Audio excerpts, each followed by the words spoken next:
पायथ्याशी खान रथगडच्या पायथ्याशी खान आला बेगुमान नाही त्याला जाण शिवाजी राजाच्या करमतीची शिवाजी राजाच्या करमतीची करेल काही कल्पना युक्तीची रजी जी जी जी जी जी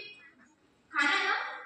खानाच्या भेटीसाठी महाराजाने एक शानदार शामियाना उभारला होता. भेटीसाठी छान उभारीला भेटीसाठी छान उभारीला नक्षीदार शामियान्याला